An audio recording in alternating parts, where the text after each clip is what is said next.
depan rumah yang dipakukan dengan menghadap ke atas atau ke bawah. Keyakinan ini berasal dari cerita rakyat Inggris pada abad ke-16 dan sudah banyak dipraktekkan di seluruh dunia. Sementara di Cina, jimat yang terkenal adalah cermin Bagua. Cermin Bagua adalah cermin yang berasal dari Cina. Cermin yang merupakan simbol populer dalam Feng Shui. Dengan menempatkannya di pintu masuk pintu utama, dipercaya akan menyambut harmoni dan menciptakan nasib baik bagi semua orang yang masuk. Selain itu, cermin Bagua juga digunakan sebagai jimat untuk melawan ki negatif yang bersifat roh-roh jahat agar mereka tidak dapat masuk ke rumah. Jimat yang lain adalah mezuzah. Menurut kepercayaan Kabbalah atau mistisme Yahudi, mezuzah diyakini bisa menangkal roh jahat yang ingin masuk ke dalam rumah, dan mereka yang memasang benda itu akan dilindungi sepanjang waktu. Mezuzah adalah sepotong perkamen yang mengandung ayat-ayat doa yang ditulis dalam bahasa Ibrani. Mezuzah ini digulung dan dilekatkan ke kusen pintu dengan posisi diagonal. Dan kalau ini disebut Hamsa atau tangan Fatimah. Sebuah jimat berbentuk kelapa dengan simbol mata di tengah.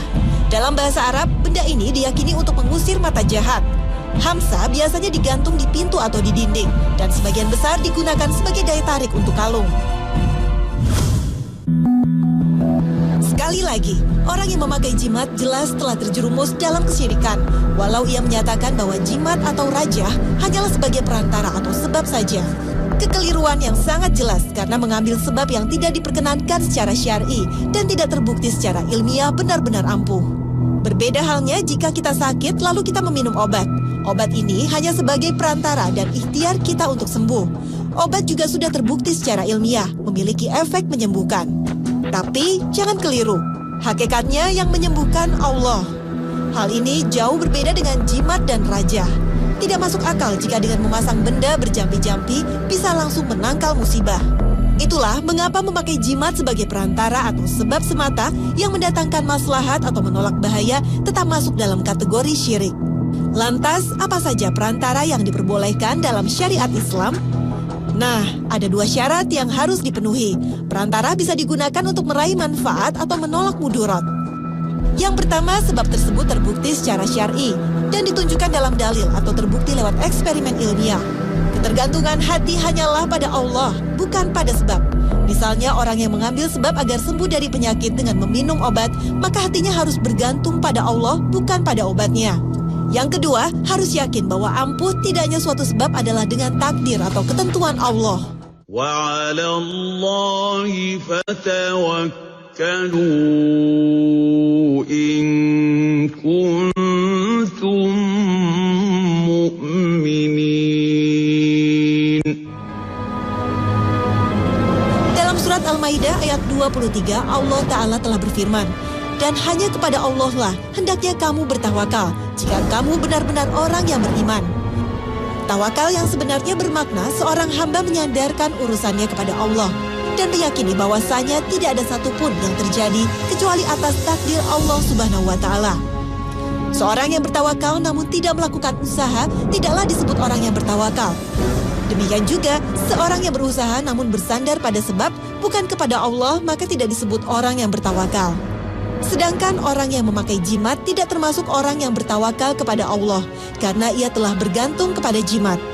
Rasulullah SAW bersabda, barang siapa menggantungkan sesuatu sebagai jimat, maka dia akan dibuat tergantung pada sesuatu tersebut.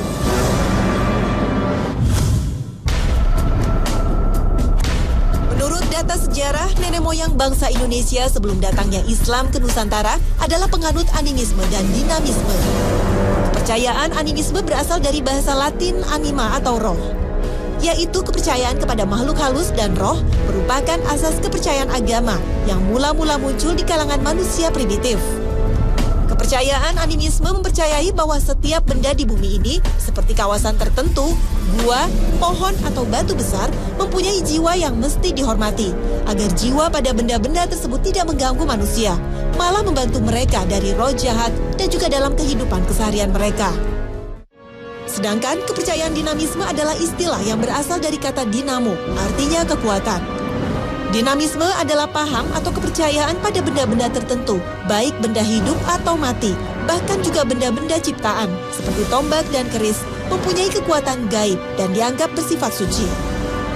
Benda-benda yang dianggap suci ini misalnya pusaka, lambang kerajaan, tombak, keris, gamelan, dan sebagainya akan membawa pengaruh baik dan buruk, tergantung kepada siapa pengaruh itu hendak ditujukan. Di dalam kehidupan masyarakat pedalaman Indonesia yang masih mempertahankan adat istiadat dan tradisi, kepercayaan akan roh leluhur, binatang, tumbuh-tumbuhan, dan segala macam benda biasanya digunakan sebagai jimat. Menurut mereka, jimat-jimat itu membawa keberuntungan bagi pemiliknya dan akan menimbulkan kerugian bagi orang yang tidak menghiraukannya. Dalam antropologi budaya dan Kamus Besar Bahasa Indonesia, jimat dapat pula disebut mana. Yang dimaksud dengan mana adalah tenaga hidup yang tidak berpribadi dan ada pada manusia, binatang, tumbuh-tumbuhan, dan segala macam benda dan mempunyai kekuatan gaib. Hingga saat ini, mana mempunyai pengaruh yang dualistis sifatnya. Di satu pihak, ia dapat mendatangkan kebaikan, terutama untuk menambah daya hidup pada seseorang. Di lain pihak, ia juga dapat menyebabkan malapetaka, kesusahan, dan bahkan kematian. Saking kuatnya keyakinan ini, tak heran jika kepercayaan seperti ini masih tersisa dan memiliki pengaruh pada sebagian masyarakat, termasuk sebagian umat Islam. Tak mengherankan, sebagian masyarakat kita masih mempertahankan berbagai ritual yang sesungguhnya berakar pada animisme dan dinamisme. Seperti mempersembahkan sesaji kepada roh penjaga satu wilayah, meyakini hari baik dan hari jelek, memandikan senjata pusaka pada hari-hari tertentu, serta merayakan hari kematian. Umat Islam sudah seharusnya berpedoman pada Al-Quran dan Sunnah Rasul, kemudian melepaskan ajaran nenek moyang yang bertentangan dengan pedoman Islam. Fenomena yang terjadi di zaman sekarang hanyalah sejarah yang berulang dari zaman ke zaman. Hanya terkadang bentuk dan istilahnya yang beragam. Pada masa Rasulullah pun, sebagian sahabat masih terikat dengan kebiasaan nenek moyang yang mempercayai kekuatan jimat. Kemudian, Rasulullah mengingatkan dan melarang para sahabat untuk menggunakan jimat.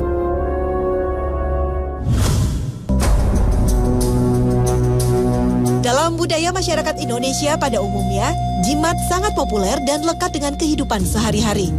Urusan klinik seolah-olah sulit lepas dari kehidupan masyarakat kita.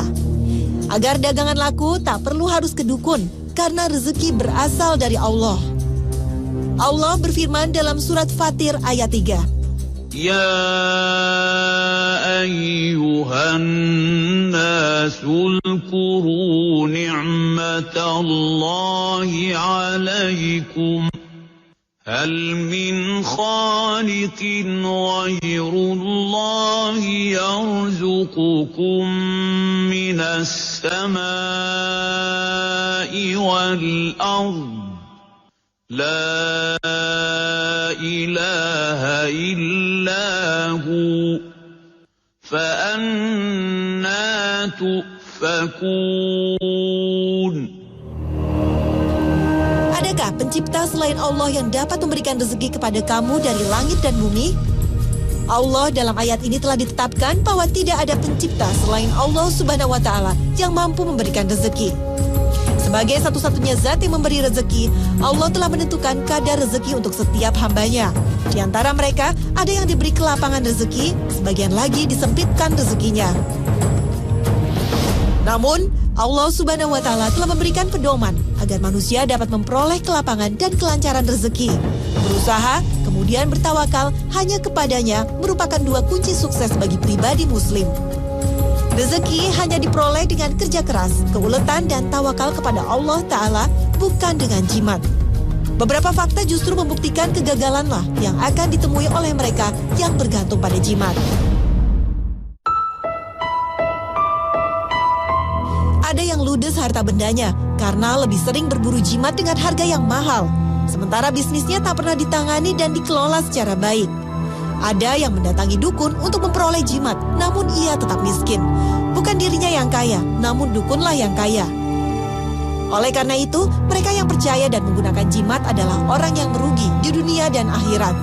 Karena ia bersandar dan menggantungkan hidupnya pada jimat, sesuatu yang tidak mampu mendatangkan manfaat apapun kepada pemiliknya. Sesungguhnya, kita akan beruntung jika menggantungkan seluruh hidup kita kepada Allah Azza wa Jalla, penguasa alam semesta ini dan pemilik kehidupan ini.